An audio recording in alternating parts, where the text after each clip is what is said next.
Selamat pagi, salam inspirasi. Hai guys, apa kabar kalian semua? Semoga kalian semua selalu dalam keadaan sehat, tetap semangat, dan jangan lupa berbahagia.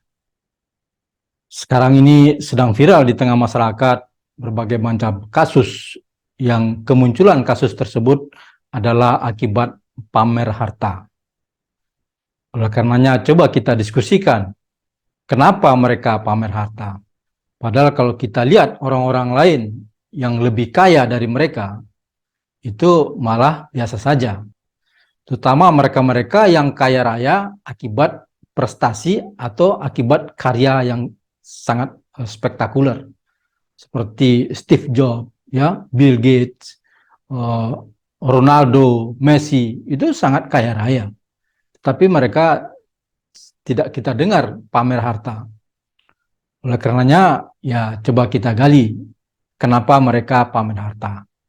Yang pertama adalah untuk aktualisasi diri atau pengakuan, butuh pengakuan dari orang lain. Lalu yang kedua, mereka tidak punya sisi lain untuk mereka banggakan, sehingga mereka hanya bisa membanggakan hartanya. Lalu yang ketiga adalah ingin dipuji atau ingin dihormati, karena sangat kaya raya.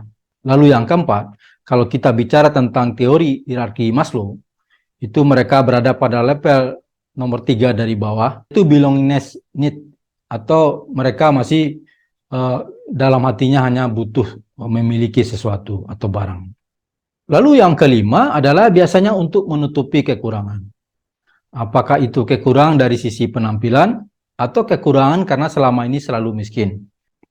Lalu yang keenam adalah itu seperti anekdot ya, yang namanya barang panas itu selalu ingin muncul keluar, atau yang namanya bangkai itu makin lama makin menyengat sehingga dia muncul sendiri ke permukaan. Yang ketujuh adalah karena mereka tidak memiliki milik yang sejati.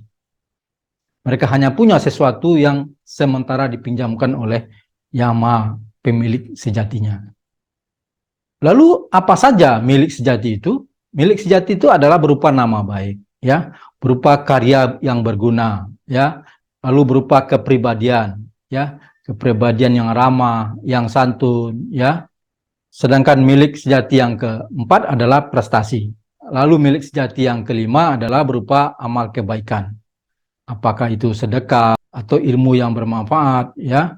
Makanya orang-orang yang intelektual itu tidak pernah pamer harta.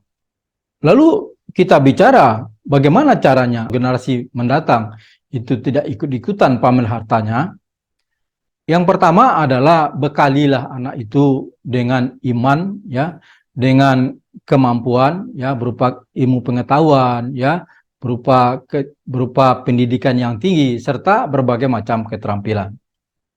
Lalu yang kedua, jangan pernah memberi makan atau membiayai pendidikan anak dari uang-uang yang belum jelas kehalalannya.